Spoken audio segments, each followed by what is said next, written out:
Ночная газета. Частка 11. Теленавіны. Аўтар Фернандо Іглесіас Мелендес. Прывітанне ўсім. Прайшло ўжо нямала часу. Я ведаю, што некаторыя з вас маглі пачаць турбавацца, куды я знік. Праўда ў тым, што мне было цяжка асэнсаваць дзённікі майго бацькі, бо я зрабіў тое, што, магчыма, не павінен быў. Я прачытаў наперад. Я зраблю ўсё магчымае, каб перапісаць яго нататкі, хоць і ведаю, што будзе цяжка перажыць падзеі, якія ён апісвае. Ну, пачнем. Пасля маёй неўдачы ў крадзежу начной газеты з ганку суседа, я вырашыў часова спыніць спробы ўмешвацца ў справы газеты. Мне падалося, што яна неяк ведала мяне, ведала, што я раней спрабаваў яе спыніць і цяпер стараецца трымацца ад мяне далей. Мая адзіная магчымасць цяпер працягваць чытаць і шукаць падказкі ў дзённіку майго бацькі, якія маглі б дапамагчы мне лепш зразумець газету і, магчыма, знайсці спосаб яе спыніць. Вось наступны запіс майго бацькі. Твая маці і я сядзелі ў маім кабінеце, а начная газета ляжала паміж намі. Ты не можаш яе прачытаць? Спытала яна. Яна глядзела на мяне з недаверам нават тады, калі я распавёў ёй пра газету «Тая» ў В'етнаме.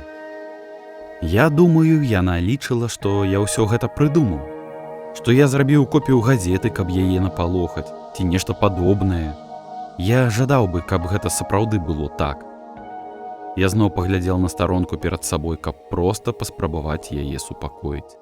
І зноў словы былі пераблытаныя. Я мог убачыць толькі загаловак. Я не магу яе прачытаць, нарэшце сказаў я. Я не прыдумваю, я сапраўды не магу. Хто тады яе даставіў? Спытала яна. На яе твары з'явілася хітрая усмешка, як быццам яна ведала, што гэта паставіць мяне ў тупік. І сапраўды паставіла, бо я тады не ведаў адказу. І дагэтуль не ведаю. Я не ведаю. Ты лепш не жартуй са мной.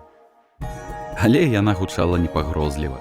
У яе голасе было нешта іншае, нешта падобнае на страх і нейкае халоднае ўсведамленне таго, што яна ведала мяне, што яна ведала, што я ніколі б не напісаў такога. Гэта сапраўды вар'яцтва. Гэтыя рэчы пра сем'і, якія забіваюць адзін аднаго. Хто такое прыдумляе? Я паціснуў плячыма. А хто прыдумаў дрывагаловага? Тай сказаў, што яна проста з'яўляецца. Ён таксама сказаў, што артыкулы ў ёй нейкім чынам спраўджваліся. І твая маці зноў пачала ўсміхацца. Гэта была такая усмешка, якая быццам казала: «Цяпер я ведаю, што ты жартуеш са мной». Але я не усміхаўся. Я не спыняў хаду з кута ў кут з моманту, калі яна прачытала мне артыкул у голас. Яна бачыла мяне такім толькі ў мае дрэнныя дні, у тыя дні, калі я думаў пра Таі і астатніх хлопцаў, якіх мы страцілі ў джунглях. Пра тое, што гэта магло здарыцца і са мной. Пасля гэтага мы практычна не абмяркоўвалі газету. Мы проста скруцілі яе і кінулі ў пластыкавы пакет разам з астатнім смеццем таго дня. Тады мы былі занятыя. Нам было лягчэй забываць нейкія падзеі. Ты хадзіў у школу. Мы працавалі. Мы ўсе жылі працай і клопатамі па доме. Цяпер, калі я адзін і больш не працую, усё інакш.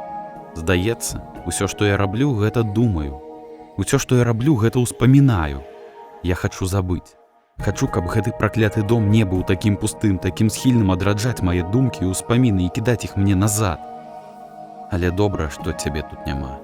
Гэта занадта небяспечна, бо я таксама атрымліваю газету. Колькі дзён пасля таго, як мы выкінулі тую першую газету, твая маці і я ляжалі ў ложку. Гэта можа цябе здзівіць. Але мы не ішлі спаць ад 9 вечара, як ты. У нас у пакоі стаяў маленькі тэлевізар, пра які ты, напэўна, забыў. Твая маці любіла глядзець фільмы. У яе было, здавалася, сотні фільмаў на ВХС і бета. Яе любімыя былі навукова-фантастычныя. Усё, што звязана з інапланецянамі, космасам і лазернымі прамянямі. Яна сядзела, утаропіўшыся ў маленькі экран з цыгарэты ў руцэ, з такой маленькай усмешкай на твары. Круто, сказала яна, і я паварочваўся, а там быў хлопец з лазерным мячом ці хлопец у касцюме робота. Я хачу запомніць яе такой назаўжды. Хачу, каб яна зрабіла гук тэлевізара занадта гучным, такім гучным, каб мы ніколі не пачулі стук у нашыя дзверы. Але яна гэтага не рабіла, бо ты спаў у суседнім пакоі. Таму мы пачулі гэты стук. Было немагчыма не пачуць. Хто б не стукаў, ён быццам дакладна ведаў, як ударыць па дзвярах, каб мы пачулі ў сваім пакоі. Я не ведаю, ці чуў ты гэта. Спадзяюся, што не. Твая маці хацела выклікаць паліцыю. Я думаў, што газету дастаўляе хтосьці небяспечны, хтосьці, хто хоча нас напалохаць. Я ведаю, што яна была права. Мы вырашылі не выклікаць паліцыю. Калі б яны не змаглі прачытаць газету, можа, яны б не былі такімі напалоханымі, як мы. Я не ведаў, што рабіць. Я хацеў выкінуць яе, але твая маці сказала, што мы павінны яе прачытаць. Што гэта можа даць нам уяўленне пра тое, хто ці што гэта робіць. Калі ёсць прычына, чаму яны нацэліліся на нас, мы можам гэта даведацца, прачытаўшы яе. Я пагадзіўся. Частцы мяне таксама было цікава. Цяпер я шкадую, што зрабіў гэта. Калі я думаю пра той момант, той выбар, здаецца, што кожная клетка майго цяперашняга цела крычыць на сябе з мінулага. Крычыць, каб ён ніколі не даў тваёй маці зноў прачытаць газету. Але ён мяне не чуе. Таму я згадваю сябе, як адчыняю дзверы, прыношу газету ў дом і перадаю яе тваёй маці. Мы сядзелі ў маім кабінеце. На дзвярах быў замок. І як толькі мы з тваёй маці апынуліся ўнутры, яна замкнула яго. Нават тады здавалася, што мы ведалі, што гэта небяспечна, што ты ніколі не павінен быць уцягнуты ў гэта. Чаму мы ведалі гэта і ўсё роўна працягвалі? Загадка. Магчыма, так працуе газета. Так яна захоплівае людзей і прыцягвае іх. Цікаўнасць можа перамагчы здаровы сэнс, калі нешта досыць інтрыгуе. Твая маці разрэзала чорную вяроўку, якая трымала газету, і мы ўбачылі, што яна павольна разгарнулася. Яна ўзяла газету, паднясла пад лямпу і на маім стале пачала чытаць. Дзіўная перадача навін зафіксавана на мясцовым кабелі. Мясцовыя кабельныя кампаніі ў дадзеныя захаваны. Збіты з панталыку пасля паведамленняў аб дзіўнай перадачы навін, якая з'явілася замест дадзеныя захаваны ньюс. Гледачы паведамляюць, што гэтая перадача з'явілася пасля звычайнага камерцыйнага перапынку, у той жа час, які заўсёды быў адведзены для дадзеныя захаваны ньюс. Спачатку гэта выглядала як звычайная перадача навін, сказаў дадзеныя захаваны мясцовы жыхар. Але я зразумеў, што нешта не так, калі ўбачыў, што вядучы навін быў іншым. Я маю на ўвазе дадзеныя захаваны ўжо шмат гадоў у эфіры. Гэты хлопец мясцовая легенда. Лагатып таксама быў іншым. Было напісана «Ю-Ньюс» замест дадзеныя захаваны ньюс. Але вядучы і лагатып былі не адзінымі зменамі. Замест мясцовых і нацыянальных навін яны пачалі гаварыць пра мяне, пра нас, пра маю сям'ю, сказаў дадзеныя захаваны. Спачатку гаварылася пра тое, што мая жонка, дадзеныя захаваны, хадзіла ў супермаркет і дакладна пералічвала, што яна купіла. Потым гаварылі пра маіх дзяцей, што яны рабілі ў школе, якія адзнакі атрымалі. Я нават даведаўся, што мой сын не здаў матэматычны тэст і паспрабаваў пераўтварыць F у B чырвонай ручкай, але кінуў і схаваў яго ў сваёй шафе. Дом, дадзеныя захаваны, быў не адзінай сям'ёй у горадзе, якая пацярпела. Фактычна, у кожным 20-м доме атрымалі гэтую перадачу, у той час, як у астатніх дамах у горадзе глядзелі дадзеныя захаваны ньюс, як звычайна. Дадзеныя захаваны, пенсіянерка, была адной з тых, хто пацярпеў. Гэта было жудасна, сказала дадзеныя захаваны. Спачатку я думала, што хтосьці жартуе. Можа, нейкі вар'ят у горадзе падключыўся да майго тэлевізара. Але той мужчына, той вядучы, ведаў пра мяне такія рэчы, якія ніхто іншы не мог ведаць.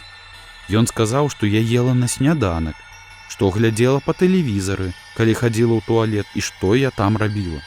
Гэта было ўварванне ў прыватнасць. Потым на наступны дзень гэта паўтарылася. Я ведаю, што шмат людзей у горадзе скардзіліся ў кабельную кампанію і на гэты канал канкрэтна. Але а 6 вечара ён зноў быў там. Гэта было яшчэ горш. Вядучы пачаў казаць, што я буду рабіць заўтра, як быццам ён ведаў. Ён сказаў, што я пазваню сваёй дачцэ і раскажу ёй пра дзіўную перадачу навін і папрашу яе дапамагчы. Ён сказаў, што я буду есці дакладна ў які час. Нават сказаў, што я падумаю двойчы і паспрабую з'есці нешта іншае, але не буду. Спадарыня, дадзеная захаваны, мела рацыю. Усё больш і больш жыхароў пачалі паведамляць, што дзіўны вядучы меў рацыю ў тым, што яны будуць рабіць на наступны дзень. Падавалася, што ён як быццам мог бачыць будучыню, сказаў адзін з жыхароў. Станавілася горш і горш, сказаў спадар, дадзеная захаваны. Гадзюка выходзіла адным вечарам і сказала, што мая сям'я і я будзем рабіць на наступным тыдні. Потым наступным месяцам. Я спрабаваў выцягнуць тэлевізор з разеткі, але ён усё яшчэ працаваў без электрычнасці. Мы званілі ў кабельную кампанію, і яны нават адправілі чалавека змяніць прыёмнік. Але ў той вечар а 6 гэта зноў адбылося. На гэты раз вядучы выглядзеў раз'юшчаным, як быццам ён ведаў, што мы скардзіліся. Потым ён пачаў казаць жудасныя рэчы пра тое, што ў мяне будзе сардэчны прыступ праз 3 тыдні, што мой сын трапіць пад машыну. Спадзяюся, гадзюка памыляецца, але мой сын застанецца ўнутры, чаго б гэта не каштавала. Сапраўды, шматлікія жыхары пачалі скардзіцца, што вядучы выдаваў толькі дрэнныя навіны. Ён сказаў, што ў адной жанчыне будзе дыягнаставаны рак, і меў рацыю. Ён сказаў, што адзін мужчына страціць працу, і меў рацыю. Але, мабыць, самае жудаснае, што ён прадказаў, гэта жуткае злачынства, якое здзейсніць дадзеныя захаваны. Дадзеныя захаваны быў адным з самых гучных жыхароў, якія скардзіліся ў кабельную кампанію і мясцовую паліцыю на перадачу навін. Калі кампаніі настойвалі, што ў іх паслузе няма нічога дрэннага і іншыя жыхары атрымліваюць дадзеныя захаваны ньюс, як звычайна, дадзеныя захаваны заклікаў іншых гараджан уключыць свае тэлевізары і пакласці іх на склад, якім ён валодаў. Здавалася, што практычна ўсе жыхары, якія атрымлівалі Ю-ньюс, прынялі яго прапанову, закідваючы свае тэлевізары на задні бок пікапа дадзеныя захаваны і дапамагаючы яму разгрузіць іх у яго складзе. Нават некаторыя грамадзяне, якія не атрымлівалі дзіўную перадачу, вырашылі дадаць свае тэлевізары да кучы. Здавалася, што гэта працуе. Спачатку. Той дзень, а 6 вечара, кожны дом, які атрымліваў перадачу па тэлевізару, зрабіў ашаламляльнае адкрыццё. Іх радыё праігрывалі Ю-ньюс, і вядучы гучаў яшчэ больш раз'юшчана. Ён пачаў чытаць дакладную дату, час і прычыну смерці кожнага чалавека, які слухаў. Потым вядучы паведаміў усім, што будзе рабіць дадзеныя захаваны праз некалькі гадзін.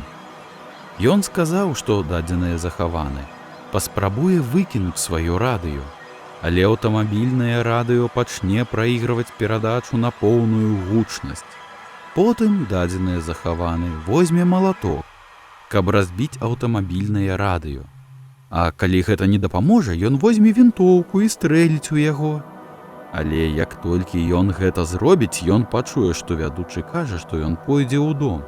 Ну і ты ведаеш астатняе.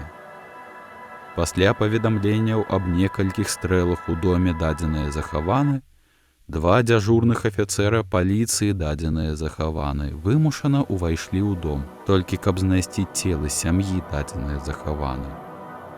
Жонка дадзеныя захаваны, іх дзеці, нават сабака, усе застрэленыя. Сам дадзеныя захаваны сядзеў на заднім двары з радыё, якое ён выкінуў за некалькі гадзін да гэтага. Відавочцы паведамілі, што дадзеныя захаваны паўтараў адны і тыя ж словы зноў і зноў. Перадача навін прымусіла мяне гэта зрабіць. Перадача навін прымусіла мяне гэта зрабіць. Пасля ганебных дзеянняў дадзеныя захаваны. Перадача «Ю-Ньюс» больш ніколі не з'яўлялася на мясцовым тэлебачанні. Але некаторыя з пацярпелых жыхароў сцвярджалі, што тое, што казаў вядучы, усё яшчэ адбываецца. «Я здрадзіў сваёй жонцы», — сказаў мясцовы мужчына, які пажадаў застацца ананімным. У дакладнасці, як казаў той чалавек у навінах, я не хацеў гэтага рабіць, клянуся. Я спрабаваў спыніцца, але мяне як быццам прымушалі, як быццам я не мог сябе кантраляваць. Жудасныя прагнозы пра сям'ю, дадзеныя захаваны, таксама спраўдзіліся. Спадар, дадзеныя захаваны, меў сардэчны прыступ праз 3 дні пасля нашага першага інтэрв'ю. І яго сын выбег з дома, нягледзячы на спробы місяц, дадзеныя захаваны, спыніць яго. Хлопчык выбег на дарогу і трапіў пад колы машыны. Вадзіцель, імя якога мясцовая паліцыя спрабуе трымаць у сакрэце ад грамадскасці, быў адным з тых, хто атрымаў тую перадачу.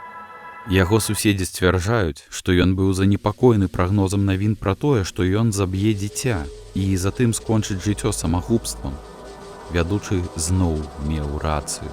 Але ці хацеў гэты чалавек зрабіць гэта, ці яго прымушалі, застаецца загадкай. Як толькі твая маці скончыла чытаць, паветра як быццам стала цяжкім і нешта велізарнае, нешта нябачнае з'явілася ў адным з намі пакоі. Нешта большае за нас, больш небяспечнае за нас. Як нейкая невядомая жывёла, з якой не хочацца мець справу. «Ісусе», — сказаў я, упаўшы ў крэсла. Твая маці выглядала, як і я, бледная, разгубленая. Чытанне начной газеты нагадала мне той час, калі я быў цвярозым год, а потым сарваўся і выпіў. Спачатку было моцнае жаданне, пасля было яшчэ мацнейшае шкадаванне. На гэты раз я замкнуў газету ў сваёй шафе для дакументаў. Шафа мела замок і была вышэй, чым ты быў тады. Здавалася, там яна была ў бяспецы. Як быццам яна не магла больш нашкодзіць ні табе, ні нам. Але гэта не было бяспечна, зусім не. Ведаючы, што адбылося з маёй маці, ведаючы, што будзе далей, мне хочацца спыніць чытаць. Я моцна шкадую, што я пачаў гэта чытаць, але я павінен працягваць. Гэта датычылася не толькі маёй сям'і, гэта было значна большым.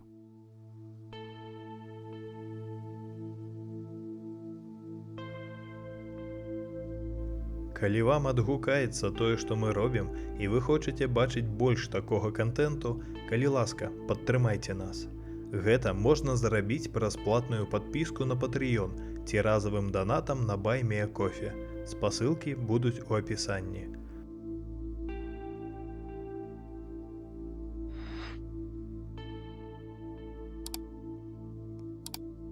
Подписывайтесь, ставьте подобайки, шерьте сябрам и покидайте свои комментарии.